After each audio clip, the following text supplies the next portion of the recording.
glucocorticoids. This is glucocorticoids.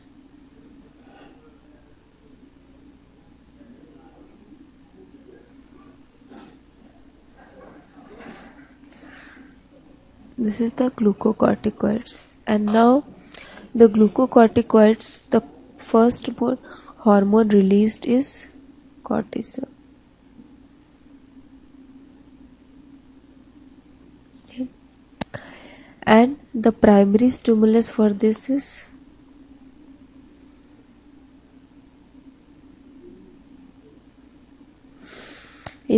ACTH. What happens? Hypothalamus, it causes CRH, it causes the anterior pituitary is ACTH, adrenal gland, it causes cortisol. Now, what are the basically the primary stimuli? ACTH. ACTH is mostly is secreted by the stress. If the stress level is increased,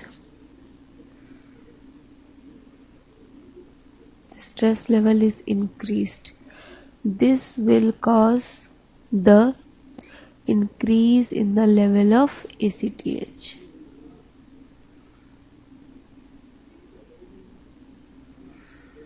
There is more secretion of the ACTH. Okay, then the stress is very important for the secretion of the ACTH. Next, we have the metabolic function of the cortisols.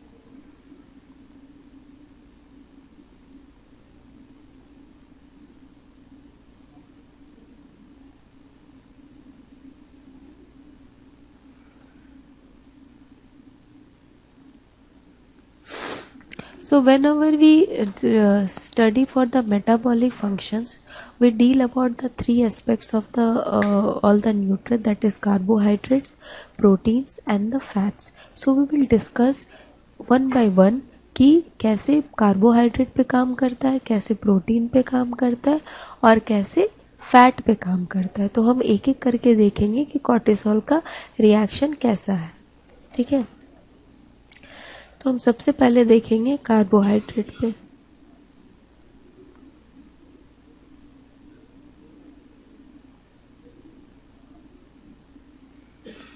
कि carbohydrate पे ये कैसे काम करता है.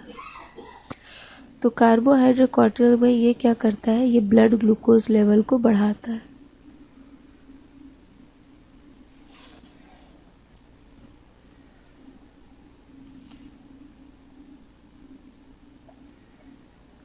ये दो तरीके से काम करता है. एक तो पहले ये इंक्रीज द ग्लाइकोजिनोलाइसिस. ठीक है, लेकिन प्रोलॉन्ग फास्टिंग में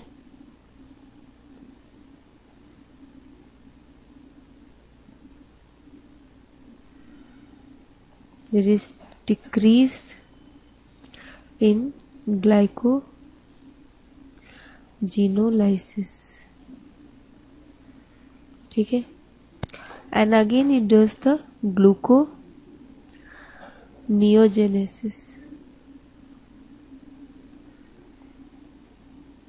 Okay, the gluconeogenesis are formed by the three nutrients, that is the lactate, amino acid and glycerol. Converts all of them to glucose. Okay,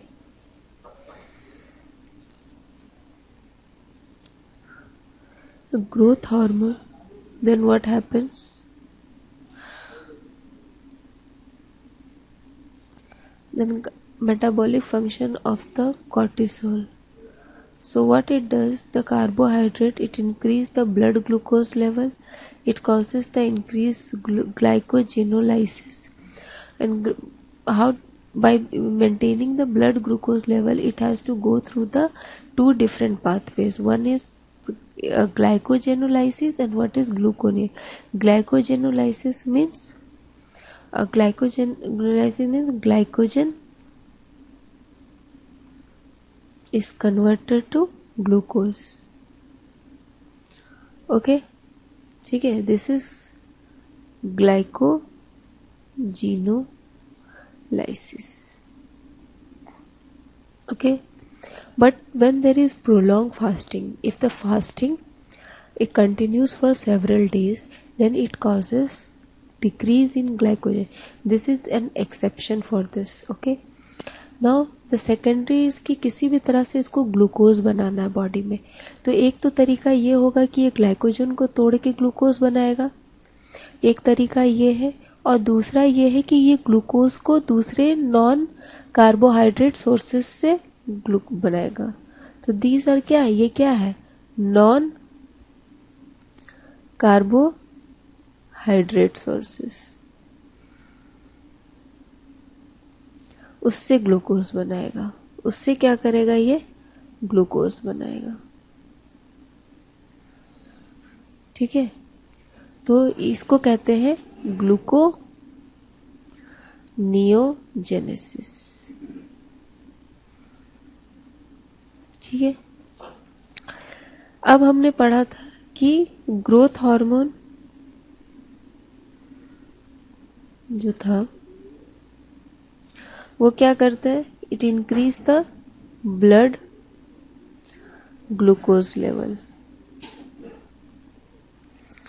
ठीक है, ग्रोथ हार्मोन का importance था cell development में, differentiation में, muscular development में, building में, muscle building में. तो यहाँ ग्रोथ हार्मोन क्या करता है, एक तरह से increase the blood glucose level भी करता था. और कॉर्टिसोल भी क्या करता है, ये भी इंक्रीज ब्लड ग्लूकोज लेवल. ठीक है, बट इंसुलिन क्या करता था, डिक्रीज ब्लड ग्लूकोज लेवल. तो इस तरह से हम कह सकते हैं कि cortisol acts opposite to insulin. Cortisol equal to function of growth hormone. Functionally,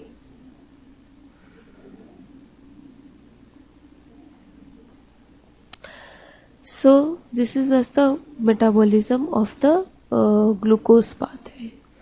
Now we will do with the protein. What are the functions in the context of the protein?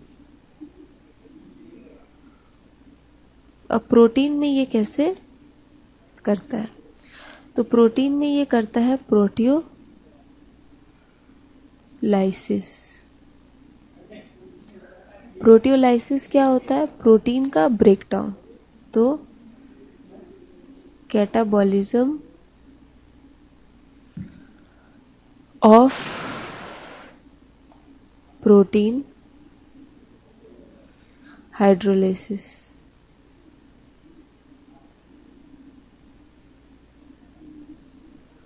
ये किस में तोड़ता है, अमाइनो एसिड में. Amino acid से किसको तोड़ता है, ग्लूकोज में. It also inhibits the Uptake of amino acid by body cells. Basically किस में था, liver cells. At it increases the free amino acid in blood is increased.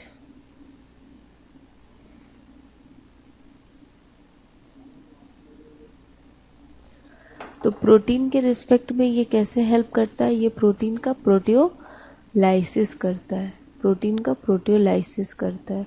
Protein का प्रोटियोलाइसिस मतलब प्रोटीन का ब्रेकडाउन, लाइसिस मतलब breakdown. और इसको क्या कहते हैं, कैटाबॉलिज्म ऑफ प्रोटीन हाइड्रोलाइसिस. तो तो प्रोटीन को ये कन्वर्ट करके किस में कन्वर्ट करता है, अमाइनो एसिड्स में। अमाइनो एसिड्स किस में कन्वर्ट हो जाते हैं, ग्लूकोज से। ग्लूकोज से कन्वर्ट होते क्या कहते हैं, ग्लूकोनियोजेनेसिस। ठीक है।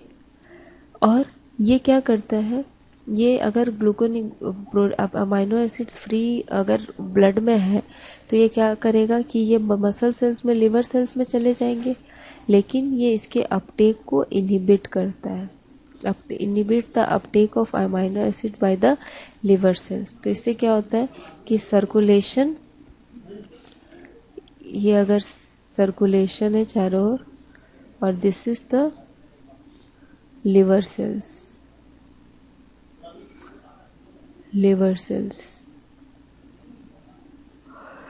तो जो फ्री अमाइनो एसिड्स है वो क्या करते हैं, यहाँ अंदर लिवर सेल्स में नहीं जा सकते, और and they are continuously present in the circulation. So the free amino acids in the blood is increased. ठीक है। The third is in the context of fats.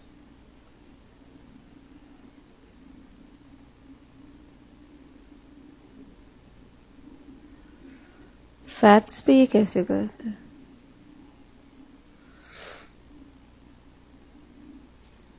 फैट्स पे जो इस काम है, बेसिकली जो फैट्स पे जो काम है वो कैसे होता है कि it's causes the hydrolysis of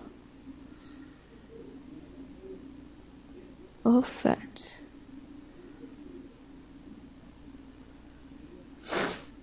Hydrolysis of fats. So what it does, the hydrolysis of the fats में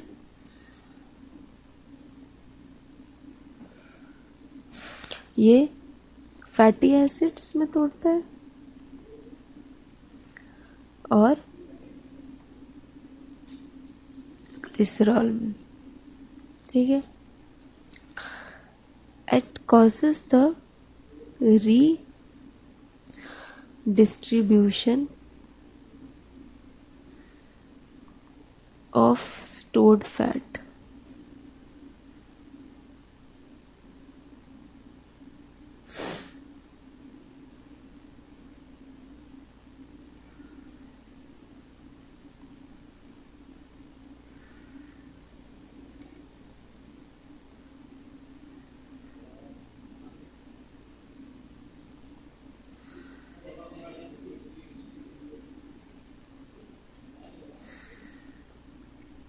This is very important because in human bodies the fat is deposited basically in the lower area of the body, and it causes the redistribution of the fat which is present in the adipose tissue to the torso. Torso means chest area, and to the face. So it causes the redistribution of the fat which is deposited in the basically in the lower region, lower waist region of the body to the chest area and the face. So it causes the hydrolysis of the fat. Hydrolysis of fat से क्या बनेगा, fatty acid बनेगा और glycerol बनेगा। ठीक है।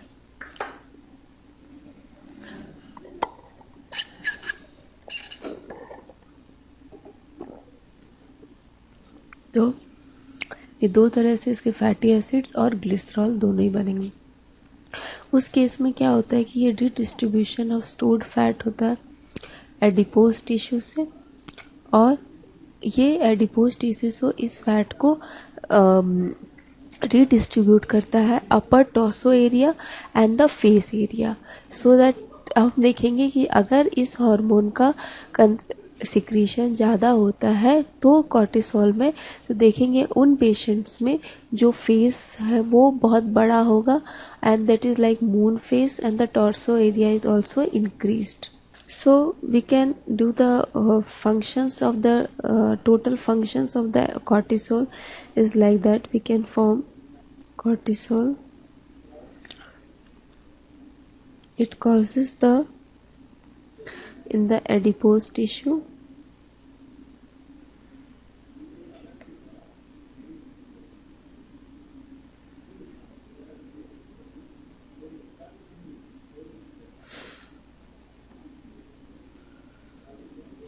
it promotes the breakdown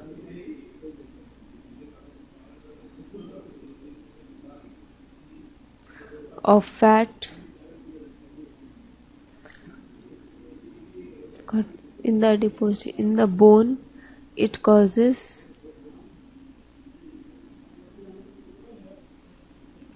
it reduces the bone formation,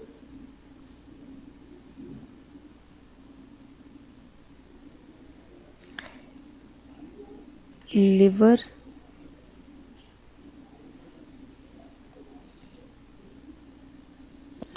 it causes gluconeogenesis in muscle cells.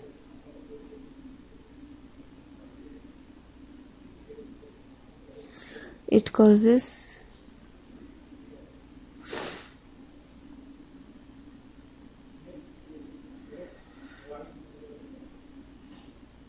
uptake of amino acid.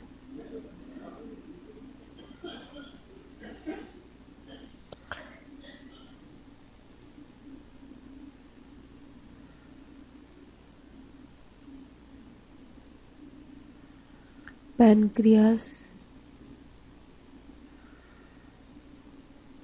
it counteracts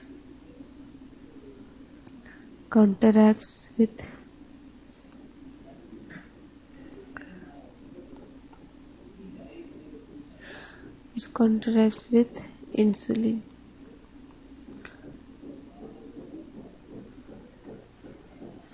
So these are the basically the functions of the cholesterol. First, in adipose tissue, what it does, it promotes the breakdown of the fat. This is the adipose tissue. In the bone, it reduces the bone formation.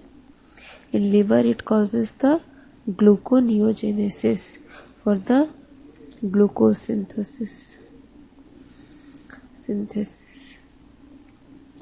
In the muscle cells, it inhibits the uptake of amino acid in the inhibits the uptake of the in the liver, in the other tissues like liver cells.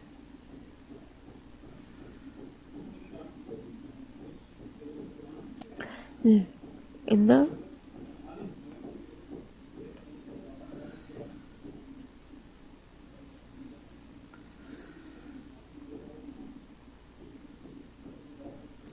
and in the pancreas it counteracts with the insulin. So insulin and cortisols are basically the same. So we have the different functions for here. One is this, that is the bone formation. The second is the gluconeogenesis. The third is the inhibits the muscle uptake. This and the contracts with the insulin. Okay. So these are the important points to be understood. Now we will, and it also causes muscle weakness. Now we will see the difference between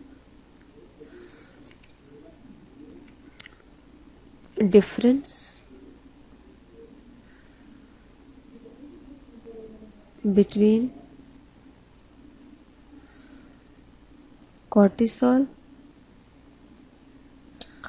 and insulin.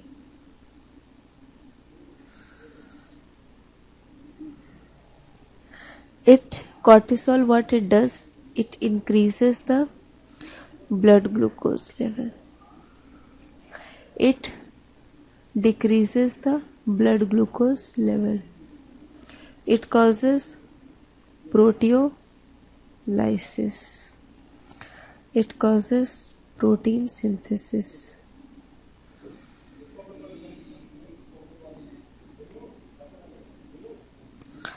Insulin is also known to be synergistic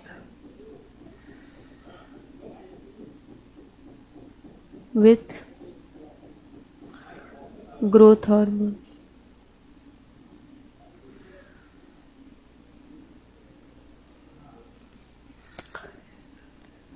This causes the fat storage, and this causes the lipolysis. So we have the difference between the cortisol and the insulin, and the cortisol and the insulin difference are like this. The first one, we know that the insulin has to be a role with the synergistic effect with the growth hormone. So what cortisol does, basically cortisol increases the blood glucose level. This is the blood glucose, whereas insulin decreases blood glucose level. It causes the proteolysis of the protein, whereas it causes the protein synthesis, insulin. Cortisol it increases the lipolysis, means breakdown of the fats, whereas the fat storage is increased in the case of the insulin. So we can have we have the more of the functions for this. These are basically the metabolic functions. Now coming to the next function, this is the immune function.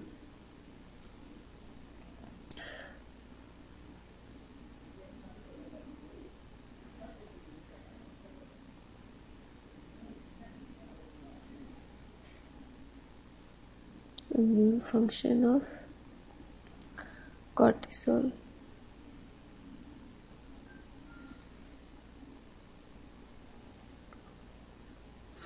So the immune function of the cortisol, we will study that how this helps in the immunity. So this is a stabilizer of lysosomal membrane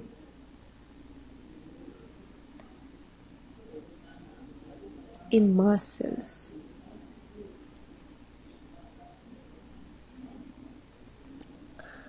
Mast cells are basically the cells which are present in the areolar tissues.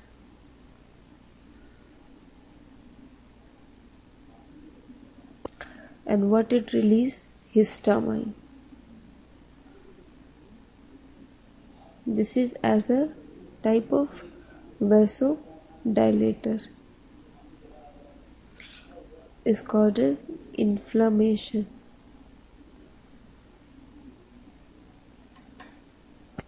So these are the function. It acts as a cortisol. Cortisol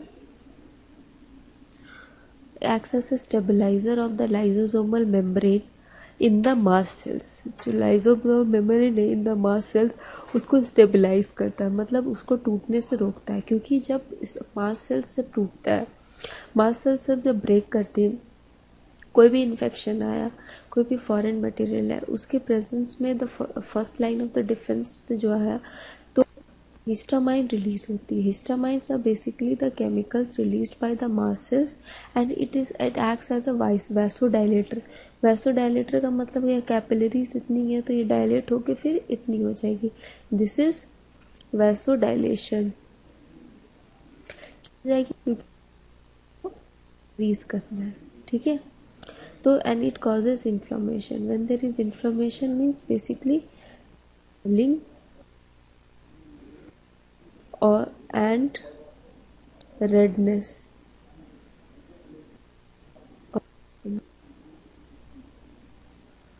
This is known as the inflammation or muscle on tissue. Then then what happens? It acts, so it is like a potent anti-inflammatory, anti-allergic effect. तो cortisol का कैसा effect हुआ? Anti inflammatory और anti allergic effect हुआ. क्यों हुआ? क्योंकि ये इन्फ्लामेशन को रोकने से हेल्प कर रहा है. दूसरा है, it causes the depression of immune system.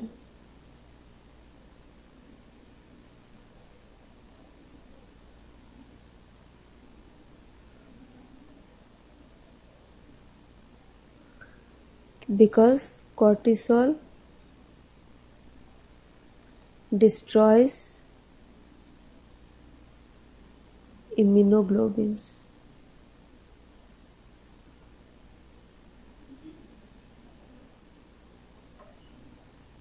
The third है, it increases the RBC count. Is increased. RBC count increase होगी तो क्या होगा? O2 oxygen carrying capacity increase होगी.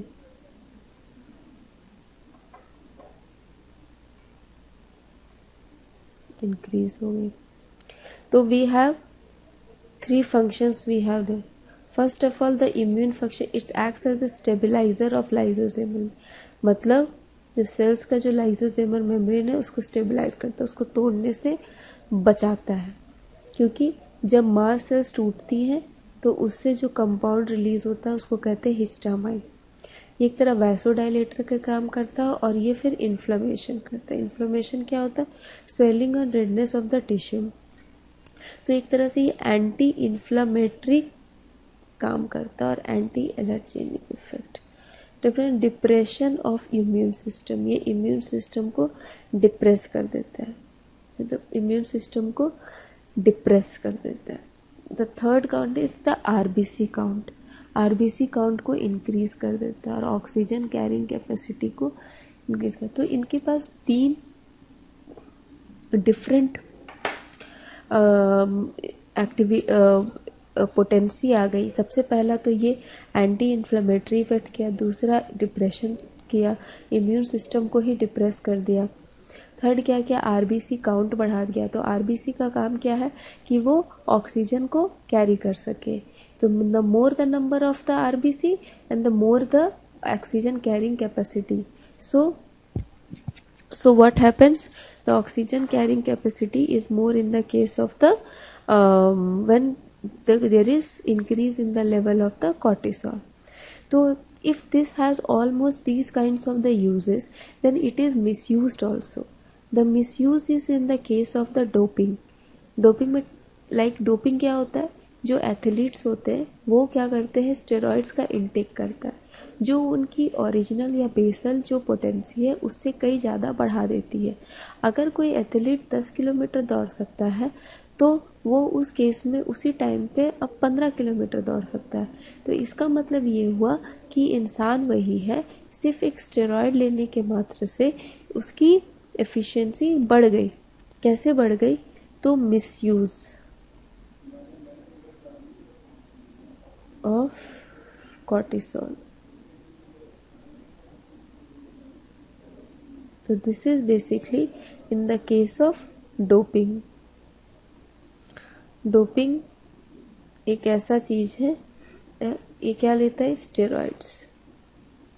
जो एथलीट्स है वो स्टेरॉइड्स लेते हैं. तो ये क्या करता है? सबसे पहले ये क्या करेगा? Anti inflammatory response.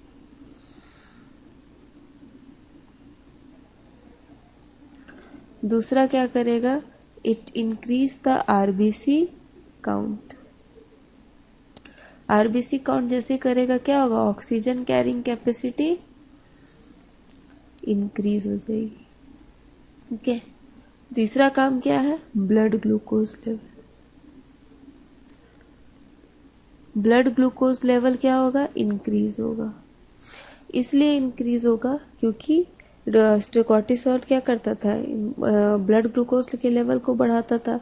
दूसरा काम क्या करता था, एंटी इन्फ्लामेटरी रिस्पॉन्स को बढ़ाता था। और तीसरा काम क्या करता था, ये आरबीसी काउंट को बढ़ाता था। तो इससे ऑक्सीजन कह, तो ये 3 चीज़ों में अगर क्या होगा, कोई इंसान अगर एथलीट है, अगर वो दौड़ रहा है, तो सबसे पहले तो उसको दौड़ने के लिए ज़्यादा से ज़्यादा ग्लूकोज मिलता रहेगा, बॉडी में ग्लूकोज कंसंट्रेशन हाई रहेगा, वो और ज़्यादा देर तक दौड़ेगा क्योंकि ऑक्सीजन कैरी कैपेसिटी इंक्रीज कर गई है। और जो दौड़ने से उसके बॉडी में जो इन्फ्लेमेशन होगी वो क्या होगी, नहीं होगी। तो these are the misuse of cortisol. The synthetic cortisols are taken to increase the efficiency, and this is known as the dope. Next we will study the abnormalities of the cortisol.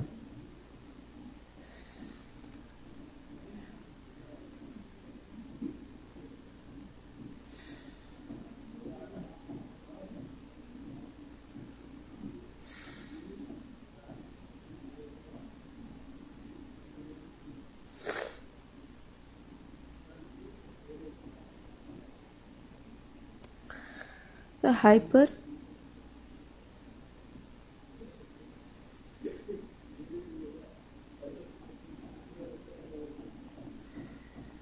of cortisol. Hyper secretion का मतलब क्या होता है, increased. ठीक है, तो इस condition में क्या होता है, द ब्लड ग्लूकोज लेवल क्या होगा, इंक्रीज होगा। इसको कहते हैं एड्रीनल डायबिटीज।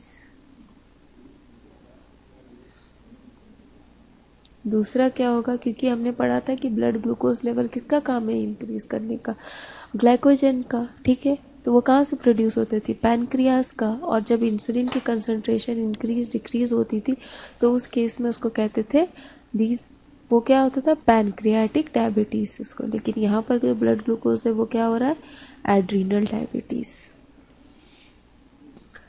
दूसरा क्या है, मसल वीकनेस।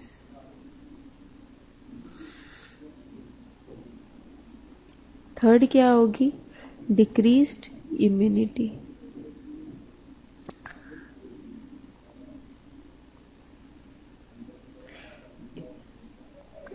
फोर क्या होगी, पर्पलिश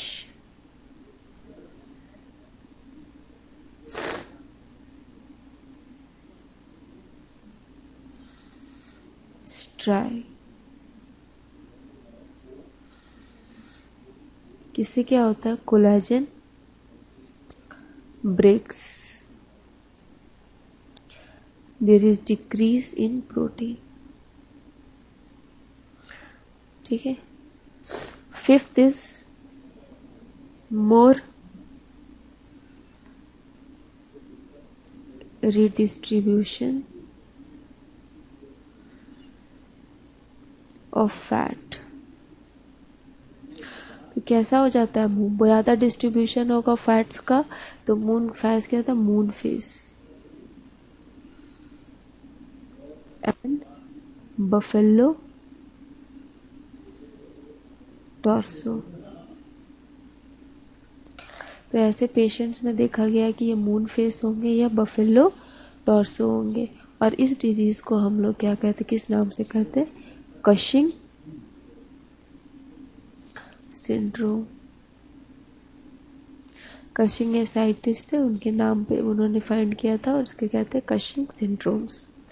तो तो हाइपर सिक्रीशन ऑफ कॉर्टिसोल से क्या क्या होता है, हाइपर सिक्रीशन ऑफ कॉर्टिसोल से जो सबसे पहले ब्लड ग्लूकोज का कंसंट्रेशन इंक्रीज हो जाएगा, जिससे क्या होगा, एड्रिनल डायबिटीज़ होगी। फिर मसल वीक होने लगेंगे, मसल का वीकनेस होगा। Third is the decreased immunity, immunity power जो होगी वो डिक्रीज्ड होगी। फोर्थ जो होगी वो पर्पलिश ड्राई होने लगेगी। जो बॉडी के ऊपर, स्किन के ऊपर जो कोलेजन की लेयर होती है वो क्या होगी, धीरे धीरे ब्रेक होने लगी। कोलेजन भी क्या एक तरह का प्रोटीन है। ये प्रोटीन का क्या करता था, प्रोटियोलाइसिस करता था। तो क्या होगा, कोलेजन की जो लेयर है वो ब्रेक डाउन करने लगेगी। जब वो ब्रेक डाउन करने लगेगी तो वो स्किन के ऊपर से विजिबल होने लगेगी, दिखने लगेगी। तो ये जब दिखती है तो ये किस तरह से दिखती है, पर्पलिश ट्राई की तरफ से दिखती है। They are visible on the form of the purplish ट्राइज। There is more distribution of fats. मैंने पहले ही बताया था कि कॉर्टिसोल क्या करता है, हेल्प करता है रीडिस्ट्रीब्यूशन ऑफ फैट्स, जो कि lower body of the lower area of the body से डिपॉजिट करता है मून फेस या बफेलो फेस में। ठीक है, तो इस केस में इसको कहते हैं, जो डिजीज है उसको कहते हैं कशिंग सिंड्रोम। इसको कहते हैं Cushing syndrome.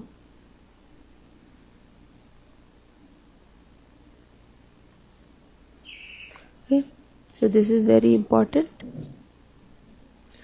and so the hypersecretion is called the Cushing syndrome, and the इस डिजीज को कहते हैं Cushing syndrome. So we have the next the hyposecretion. तो hyposecretion में क्या होता है, ठीक है। तो hyposecretion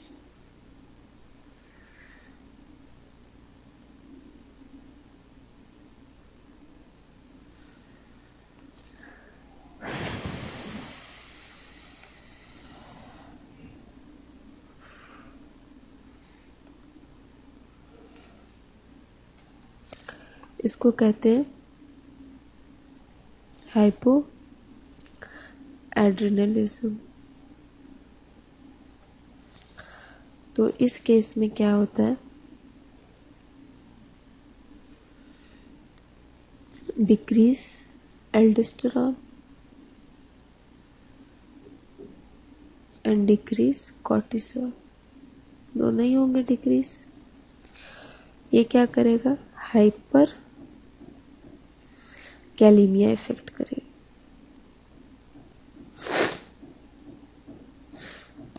ठीक है, और ये कॉर्टिसोल क्या करेगा,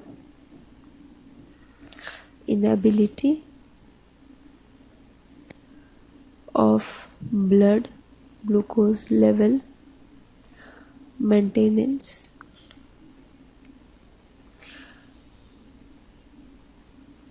but it's not dangerous। ठीक है, जो मोर डेंजरस है वो क्या था, more dangerous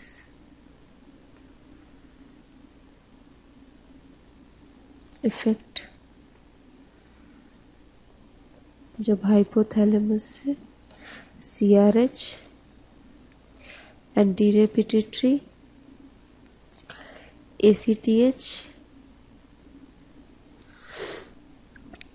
adrenal cortex, cortisol, aldosterone, and then cortisol gives anterior pituitary a negative feedback। ठीक है, तो ये मोर डेंजरस है, more dangerous, but this is not dangerous. Okay, so here we have decrease aldosterone and decrease cortisol due to the increase. तो इस क्या होगा, इससे कारण क्या होगा, ACTH इंक्रीज करेगा, और ACTH इंक्रीज करता है तो ये क्या करता है, MSH मेलानोसाइट स्टिमुलेटिंग हार्मोन,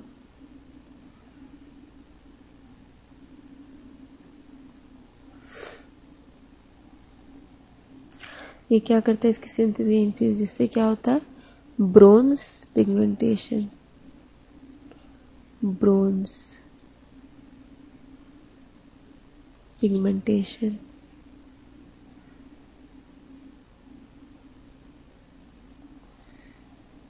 ठीक है, तो इससे क्या होता है, ब्रोंज पिगमेंटेशन होने लगता है, क्योंकि ये MSH के कंसंट्रेशन को भी इंक्रीज करेगा। जब MSH बढ़ेगा तो क्या होगा, बॉडी कैसे होगी, तो ये क्या करता है, डार्कनिंग ऑफ स्किन कलर। इससे जो डिजीज है, जिस डिजीज पे पाया जाता है उसको कहते हैं Addison disease.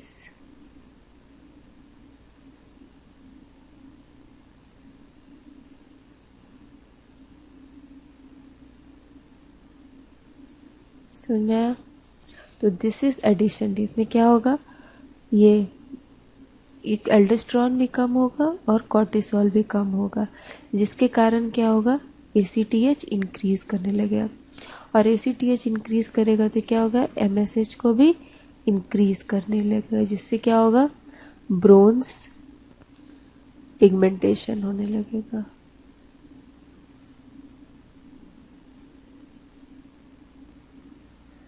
Bronze pigmentation.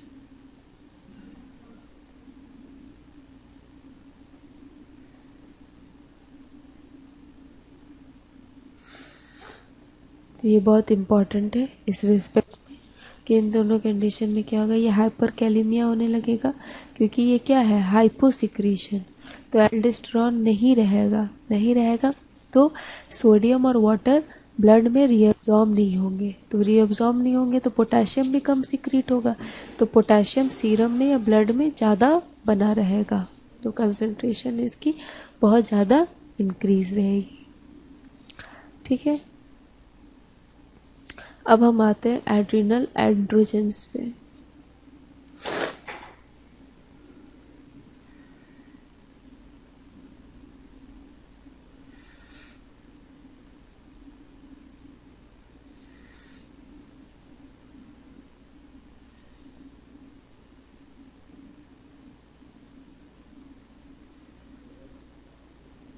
Adrenal androgens का क्या, it is produced very less.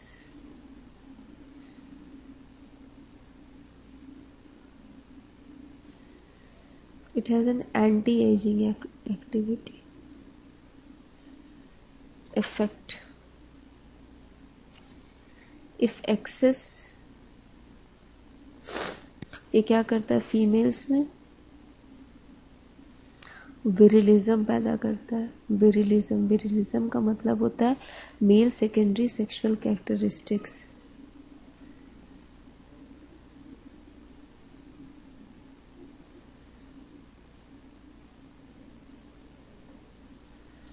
Females में क्या करते हैं, androgens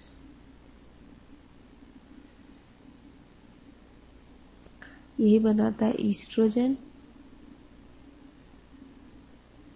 libido action.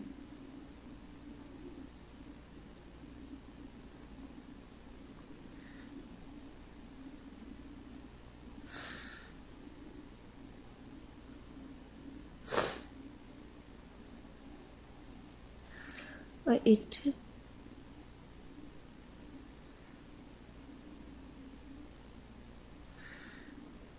maintains the estrogen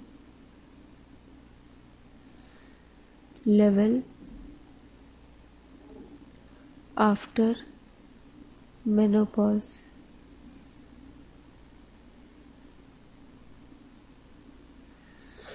where ovarian secretion of estrogen ceases।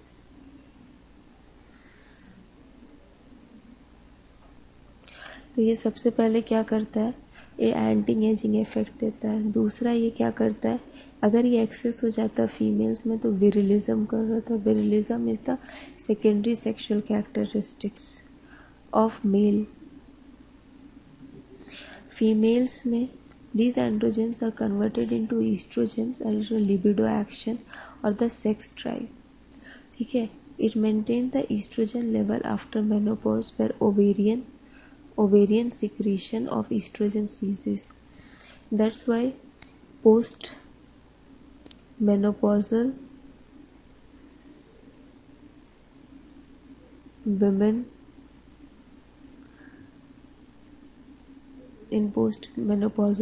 the estrogen secretion is through by the adrenal and not by the ovarian. Estrogen by adrenal, ovarian cancer. Yeah.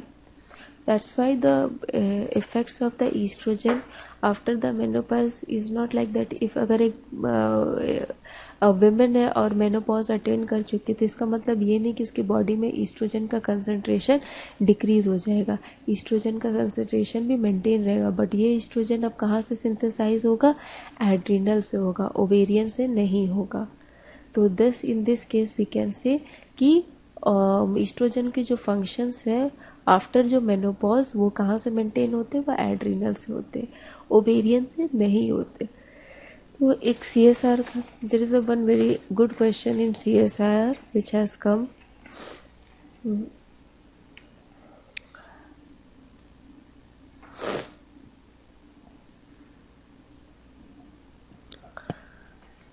So we will discuss this question.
To response.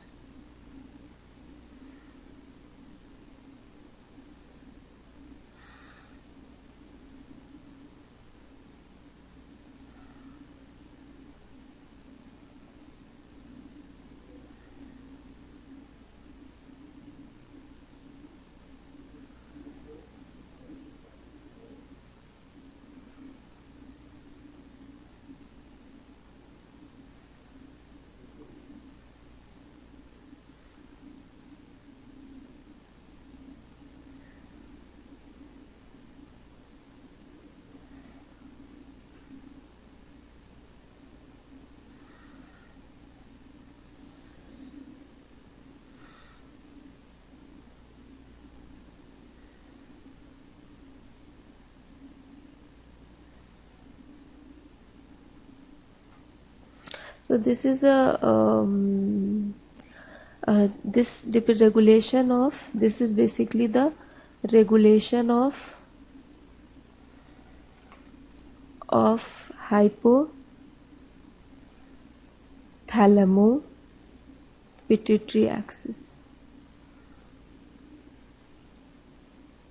adrenal HPA axis. ठीक है. Changes in cortisol level in the Addison disease can lead to changes in cortisol level in Addison disease. मतलब ये Addison disease, तो इसका मतलब क्या होगा? यहाँ पर ये हाइपोसिक्रीशन होगा.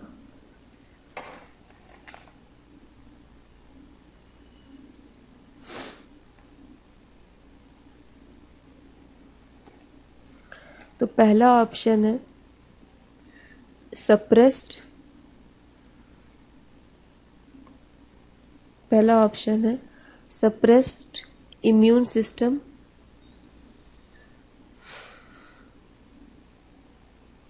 And increased blood glucose level.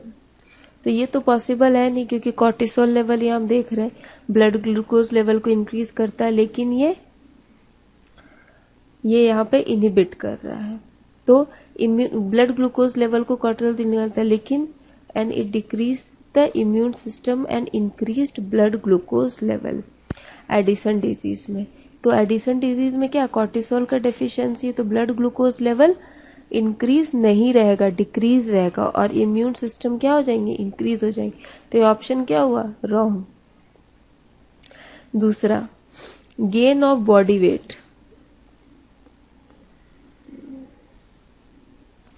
And lightning of skin.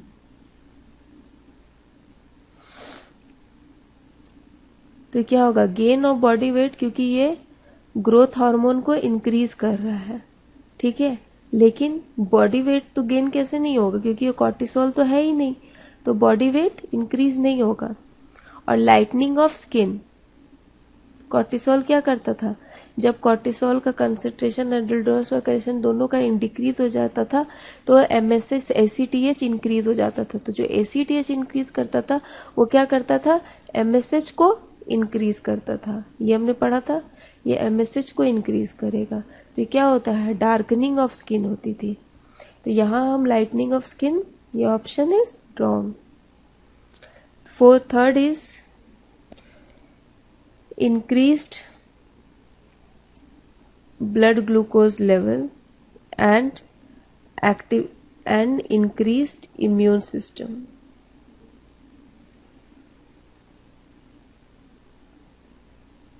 And increased immune system. So here we can say that increase the blood glucose level. ये कैसे करेगा, एडिशन डिजीज है तो ये ब्लड ग्लूकोज लेवल तो नहीं होगा, और इंक्रीज इन ये हो सकता है increase in immune system, but this is the wrong. So this option is wrong. And the fourth is loss of body weight, decrease blood glucose level, and hyperpigmentation. तो body weight का क्या होगा, loss होगा, क्योंकि cortisol present नहीं है। ये क्या इफेक्ट करता था, सिनर्जिस्टिक इफेक्ट करता था, किससे, ग्रोथ हार्मोन से, कॉर्टिसोल, ठीक है। ब्लड ग्लूकोज लेवल को ये क्या करेगा, डिक्रीज कर देगा, क्योंकि कॉर्टिसोल क्या है यहाँ पर, डिक्रीज हो जाएगा, ये भी डिक्रीज हो जाएगा, और हाइपर पिगमेंटेशन इंक्रीज होगा। तो this option is the right option. Okay, this is the very basic form of the blood glucose level. Now moving to the next. So in the next class, so till now what we have all studied, this was basically the synthesis and the metabolism of the cholesterol, the three different types of the hormones. And so by this we have completed our this hormone part, adrenal corticohormone, and in the next part we will deal with the hormones from the posterior pituitary, that is the vasopressin and the oxytocin. So this is of the CSIR. I think this is recent question, and this is very important because this is CRH neuron, the CRH and ये PKA को activate करता है, और ACTH यार, this is the only the form of showing the representation. तो इसमें सबसे पहले बताया गया है, कोई भी अगर क्वेश्चन है सबसे पहले बनाना है हाइपोथैलेमस, हाइपोथैलेमस से CRH रिलीज होगा, CRH क्या करेगा, ये एंटीरियर पिट्यूटरी को इंस्ट्रक्ट करेगा, एंटीरियर पिट्यूटरी किसको इंस्ट्रक्ट करेगा, ये ACTH फॉर्म करेगा, ACTH किसको करेगा, एड्रिनल ग्लैंड को करेगा, एड्रिनल ग्लैंड फिर क्या, कॉर्टिसोल एक्टिवेट करेगा। अब हम जानते हैं कॉर्टिसोल का क्या काम होता है, ब्लड ग्लूकोज के लेवल को बढ़ाना, ठीक है। इम्यून सिस्टम को कम करना। ठीक है, तो हम यहाँ पर सबसे पहले ये देखेंगे कि ब्लड ग्लूकोज के लेवल को ये क्या किया, ये एडिशन डिजीज का मतलब क्या होगा, ये हाइपोसिक्रीशन होगा, हाइपोसिक्रीशन ऑफ कॉर्टिसोल। तो ब्लड ग्लूकोज लेवल कम होगी, और यहाँ भी दिखाया गया कॉर्टिसोल क्या करता है, ब्लड ग्लूकोज को करता है, और अब हमें बताना है कि ये नेगेटिवली कर रहा है, तो इसका मतलब कॉर्टिसोल का सिक्रीशन कम हो रहा है। तो आंसर हमें यहीं से मिल जाएगा, ब्लड ग्लूकोज कम होगा, एंटी इन्फ्लेमेटरी रिस्पॉन्स बढ़ जाएगा, और स्किन की डार्कनिंग होने लगेगी। ठीक है, तो we can do the questions by this only. So in next class we will move ahead with this, and we are left with the pineal gland, and these are the very small glands. So major part of the endocrinology part of the topic is covered. So in the next class we will deal, and we will start with the gonadotrophins, and we will continue the gonadotrophins with the reproductive physiology, because it is better to understand the reproductive along with the hormonal aspect, because in CSR the questions for the reproductive physiology is maximum from the hormonal topic. So next class we will deal with the rest of the left hormone, that is vasopressin, oxytocin, pineal gland hormone, and melatonins. Okay, so hope this was useful for you.